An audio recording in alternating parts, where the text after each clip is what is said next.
Let her cook. Y'all stop being petty. Stop being catty, because she like a double-edged sword. She cutting tail left and right. And it's bothering y'all, and I see it. Let's go, Kate. Caitlin Clark's latest move after the playoffs has sparked some serious tension behind the scenes. Word is, her decision isn't sitting well with the WNBA or ESPN. Why? Because she's starting to take control of her own narrative, recognizing her worth and making bold choices, and that's ruffling a few feathers in high places. Let me say this. I love the point that you made about Caitlin Clark in terms of the BS that she had to deal with off the court. We got to remember, she's been box office. She was the main attraction, and there were so many storylines that's been associated with her. Most recently, the whole thing with her and Cheryl Swoops, even though it really wasn't her. It was Cheryl Swoops and all this. Every time you turned around, there was something that she had to deal with. Caitlin Clark has been nothing short of a sensation. She's been the headline, the box office draw, the face of the league. From high-stakes matchups to headline-grabbing drama like the recent tension with Cheryl Swoops. Clark's name has rarely left the spotlight, but now, after wrapping up her WNBA rookie season, she's made a big move. She's headed overseas. Clark is spending her offseason in Europe, and ESPN isn't happy about it. In fact, insiders say the network is throwing a fit, upset that the league's biggest star isn't sticking around. But here's the twist. After barely defending her when she was under relentless pressure, ESPN might not have much of a say in Clark's next chapter. The network didn't show up when she needed support, and now they're scrambling without her. With Clark gone, WNBA viewership could be taking a serious hit, and it shows. So is she leaving the WNBA for good? Will she join a European league instead? Rumors are flying fast, but many of the reports flooding social media aren't rooted. In fact, here's what we do know. Caitlin Clark has officially left the US for a 200-day trip abroad. Whether that means vacation or competitive play in Europe is still unclear, but all eyes are on her next move. We've already heard from Caitlin Clark that she will not be playing overseas. She won't be playing in any organized basketball organization. She actually said that she is going to become a professional golfer during this off. You heard that right. Caitlin Clark isn't just lighting up the basketball world. After a breakout WNBA season, the superstar is now turning heads with an unexpected twist. She's gearing up to explore professional golf during the offseason. Known for her dominance on the hardwood, Clark is now trading sneakers for spikes, with hopes of making a mark on the green as well. And if that's not impressive enough, many fans might not know she was also a standout soccer player during her college years. Clearly, Clark's athletic talent knows no bounds, and she's just getting started. Highlights from one game where she scored 3 goals. That's right, 3 goals in one game. And I know these highlights are far from HD 4K, so I zoomed in after each goal so you could get a closer look. Caitlin does such a good job of staying on sides here, and then the second that pass goes through, she puts on the afterburners and then hammers it home low. Caitlin Clark isn't just a basketball star, she's a rare all-around athlete who can shine in any sport she touches. Her ability to excel across disciplines sets her apart from her WNBA peers, and has made one thing very clear. She's the golden goose everyone wants, but few truly supported when it mattered. Now that ESPN and the WNBA have fully grasped her value, it's already too late. Clark's momentum has carried her beyond the league's grasp, and across the Atlantic. She's charting her own course, on her own terms, leaving the rest of the sports world scrambling to catch up. In the fact that what really was their objective and what really was their agenda is that they resented the fact that this young lady who came into the league, took it by storm, and drew in a level of attention that they weren't able to. Should Caitlin Clark continue in the WNBA or take her talents to a stronger league overseas? With several players already eyeing international opportunities, it's a real possibility.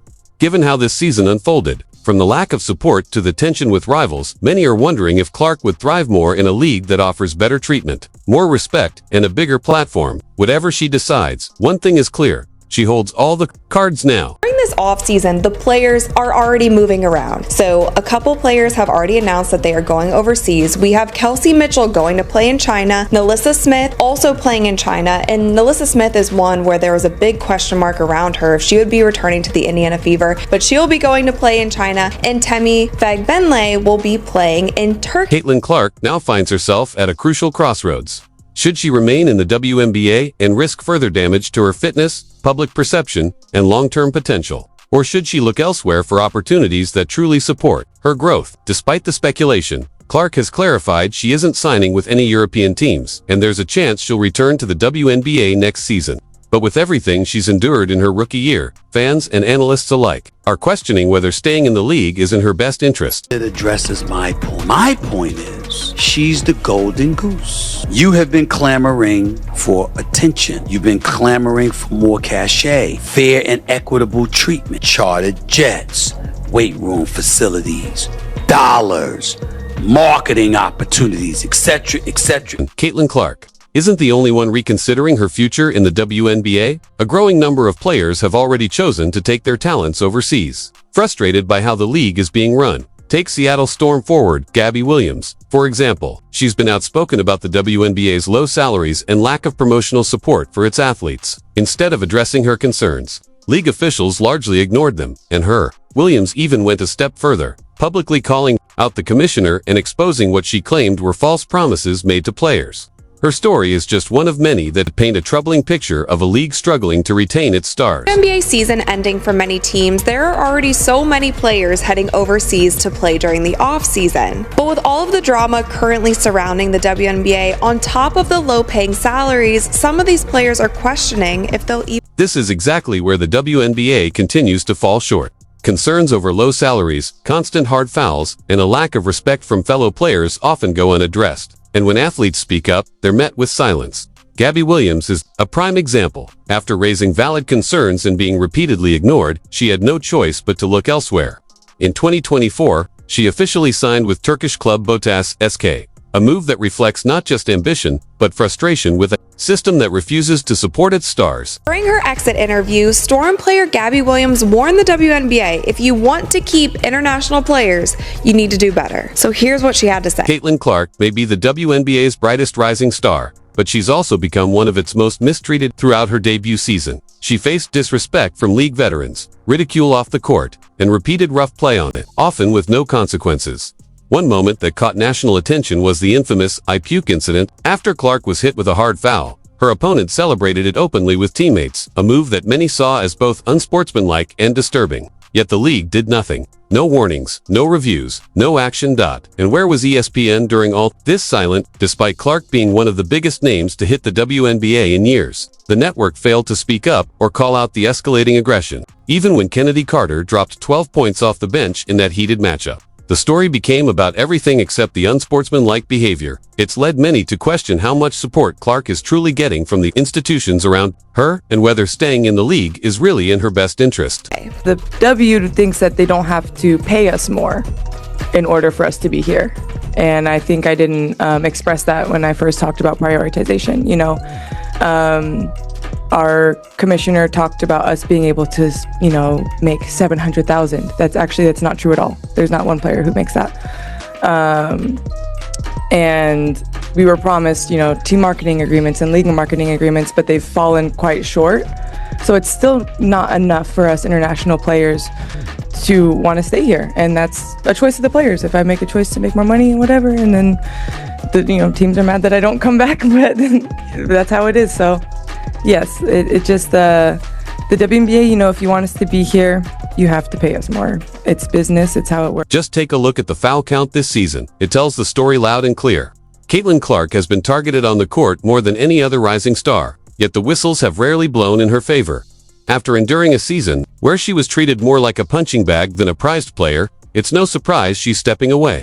Her decision to leave says what the stats already have. The league failed to protect its most valuable asset. Typically, a lot of these casual fans who have come into watching the WNBA because of Caitlin Clark, who plays a smooth style of basketball, who shoots from really far away, who makes great passes, who handles the ball well. People are coming for a style of play that is similar to that. They are not looking for post players to be posting up on one another, drop step, one step to the basket, cheap shots, fouls, slow style of basketball. They want to see a run and gun game, and I think that is the most exciting way to watch a women's. You heard that right. Why should Caitlin Clark stay in the WNBA?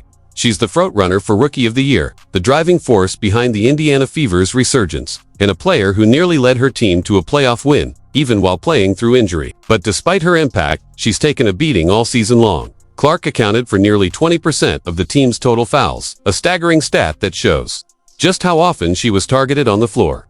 When a player of her caliber is constantly battered and barely protected, It's no wonder she's questioning whether to continue in a league that hasn't done enough to keep her safe. Kennedy Carter now with 12 points off the bench. Throughout the season, Caitlin Clark had no choice but to physically defend herself against the relentless fouls. She later admitted the toll it took, saying she often felt like she was being pounded on the court, a raw, honest glimpse into what she faced every night without proper protection from officials.